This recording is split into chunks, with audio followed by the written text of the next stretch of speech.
नमस्कार दोस्तों। अभी मौनी अमावस्या के दिन ज्योतिर्मय पीठ के शंकराचार्य स्वामी अविमुक्तेश्वरानंद के साथ जो घटना घटी वो सभी को ज्ञात है, सबको इसका पता है और सबको उसकी जानकारी है। और वो प्रकरण अभी लगातार चल रहा है और वो थमने का नाम नहीं ले रहा है।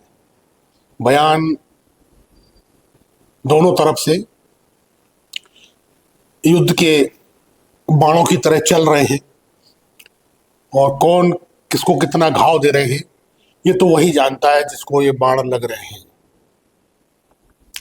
लेकिन ये प्रकरण पूरी तरह से धार्मिक है और अगर धार्मिक प्रकरण है तो भारत में किसी भी प्रकरण में जब राजनीति होती है तो धार्मिक प्रकरण में राजनीति न हो ऐसा संभव नहीं है।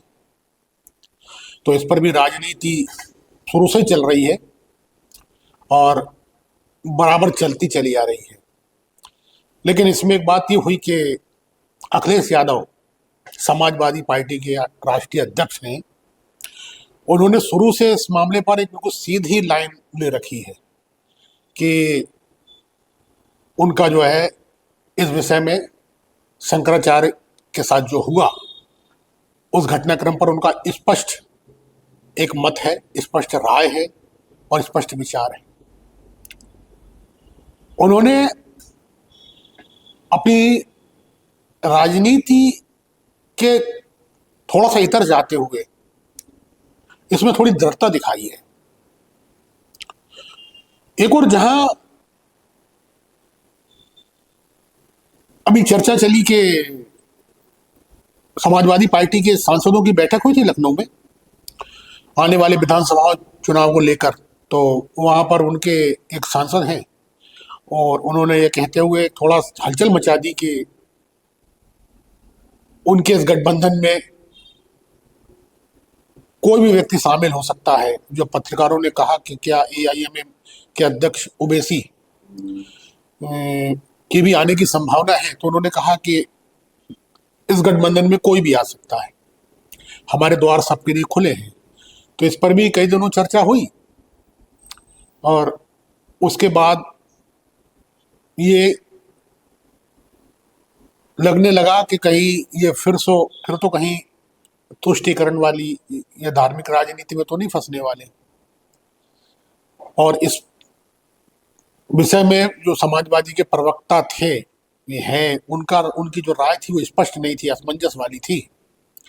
लेकिन अचानक ये घटनाक्रम घटा और अखिलेश यादव ने इस मुद्दे पर जो अपनी राय बिल्कुल स्पष्ट रूप से रखी तो उसने पूरा वातावरण ही बदल दिया। और इसी बीच उनके चाचा जो पार्टी के विधायक हैं और राष्ट्रीय पदाधिकारी हैं शिवपाल सिंह यादव, उन्होंने कहा कि हमें ओबीसी की एआईएम की कोई ज़रूरत नहीं है और सवाल ही नहीं उठता हमारा उनसे गठबंधन करने का या कोई बातचीत करने का। तो जहां उत्तर प्रदेश में धार्मिक ध्रुवीकरण बहुत बड़ा फैक्टर है, वहां पर अखिलेश की अविमुक्तेश्वरानंद महाराज के संबंध में जो राय है वो इस तरह से आना कुछ न कुछ हलचल तो मचाता है। और ये कहना पड़ेगा कि अखिलेश यादव ने इस घटनाक्रम का पूरा फायदा उठाया और इसका फायदा उन्हें मिलता भी दिख रहा है।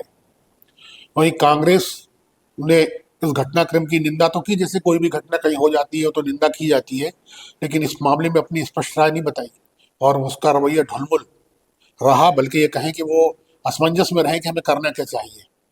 लेकिन वहीं इसके इतर समाजवादी पार्टी के अध्यक्ष अखिलेश यादव ने इस पर अपनी स्पष्ट राय रखी और पूरा समर्थन शंकराचार्य के लिए व्यक्त किया और जो घटनाक्रम हुआ उसकी निंदा की और अधिकारियों पर, जिम्मेदारों पर कार्रवाई की बात की।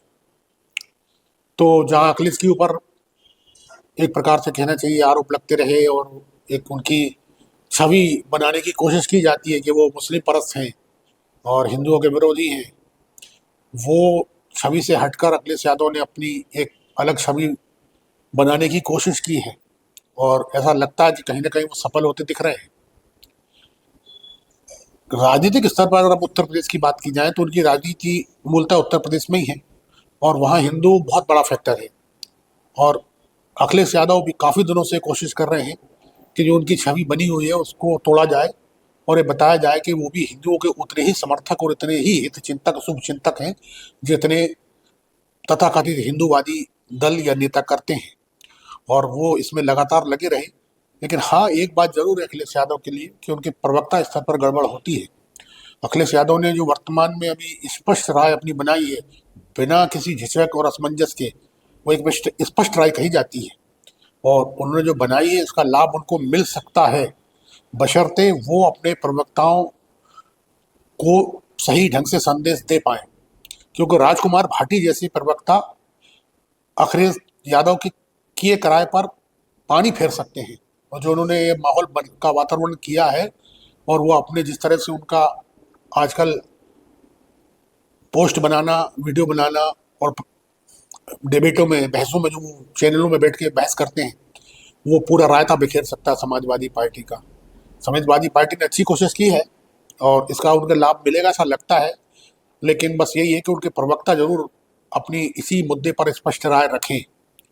क्योंकि क्या है कि अगर प्रवक्ता स्पष्ट नहीं होते तो पार्टी का ही नुकसान होता है और पार्टी की राय मानी जाती है, और ज़्यादा संदेश प्रवक्ताओं का ही जाता है, क्योंकि अधिकतर बहस में वही लोग भाग लेते हैं। तो इस मुद्दे पर कहना पड़ेगा कि अखिलेश यादव ने बिल्कुल मास्टर स्ट्रोक चला, ऐसे मास्टर स्ट्रोक कहा जाता है, ये है मास्टर स्ट्रोक जो अखिलेश यादव ने चला है। अगर वो निरंतर इसी प्रवाह में चलते रहे तो कोई वजह नहीं कि उत्तर प्रदेश चुनाव में उनको भारी लाभ होने की संभावना है। क्योंकि अगर वो अपनी छवि तोड़ देते हैं, जो निर्मित की गई है, बनाई गई है, या जो बन गई है, अगर उसको उन्होंने तोड़ दिया तो कोई वजह नहीं है कि अखिलेश यादव एक बहुत बड़े स्तर पर जो है प्रतिपक्षी पार्टी भारतीय जनता पार्टी को टक्कर दे सके। और ये अखिलेश यादव की बस यही है कि उन्होंने इस मामले में बाजी मार ली है अन्य दलों के मुकाबले, विपक्षी दलों के मुकाबले, लेकिन बस यही है कि उनको इसमें दृढ़ रहना होगा। उनका स्टैंड बिल्कुल क्लियर होना चाहिए, जो अभी है, इसमें कोई शक नहीं है। उन्होंने अपने स्टैंड को बिल्कुल नहीं बदला, कभी नहीं बदला जब से घटना घटी है।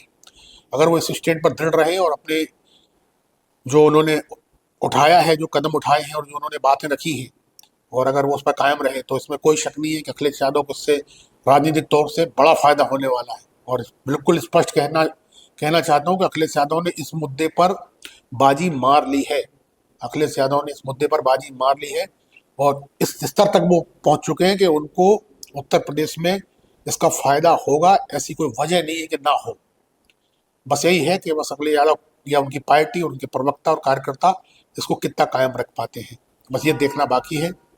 धन्यवाद दोस्तों, हमारे चैनल को सब्सक्राइब करें, लाइक करें, शेयर करें और कमेंट करके अपनी राय बताएं, ताकि हम आपको इसी तरह से प्रोग्राम दिखाते रहें। धन्यवाद।